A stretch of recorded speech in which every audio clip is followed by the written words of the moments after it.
Hey guys, for my primary source, I chose to use a circular letter put out by the province of Massachusetts Bay in 1768.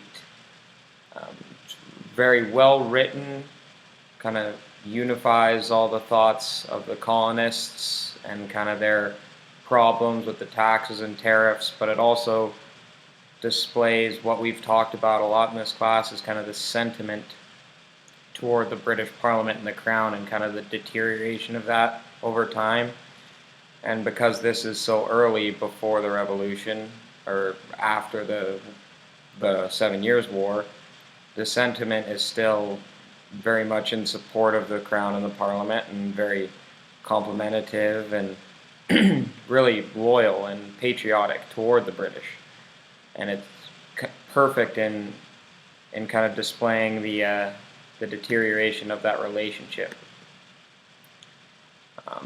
It also goes into detail talking about the other colonies, the issues they have with the taxes and tariffs, which we're just beginning right now, and speaks about kind of the injustices of not having direct representation, how Massachusetts, the House of Massachusetts, should be the major lawmaker in the colony because they're the ones that are there and understand what's actually going on and the thoughts and feelings of the people. The argument I'm going to make is that the revolution is entirely unique, entirely revolutionary. It is one of a kind. I mean, we see other revolutions like the French Revolution kind of is based off of a lot of the ideals of the American Revolution, but they can't maintain those ideals over the course of the revolution. And even the Dutch and the French, or the Dutch and the Haitian Revolution, they don't follow the same rubric, and they're afterwards. The American Revolution was a major moment in governmental change in history, despite the fact that there were some wrong things that happened. It was kind of the building block and kind of the learning experience for the rest of the world. It was very much the trial run of democracy.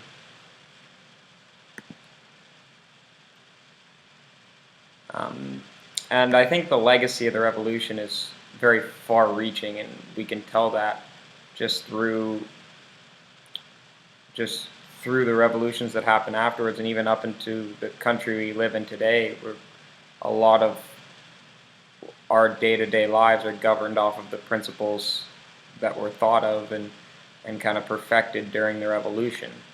And a lot of other countries, like I said, the Dutch and French Revolution, kind of went off of the American Revolution, looked at the Americans as kind of, we can do that, kind of an example for the rest of the world, which is very, very important. You need something to spark change around the world, and I think that's what it does. Another interesting fact about my letter is it was addressed to the Crown and the Parliament, which is, I mean, it is a protest letter. It should be addressed to them, but it was also like mass printed and circulated around the colony, kind of letting the citizens know, hey, we've sent this letter and we disagree with this, and it's kind of a public protest of the House of Massachusetts,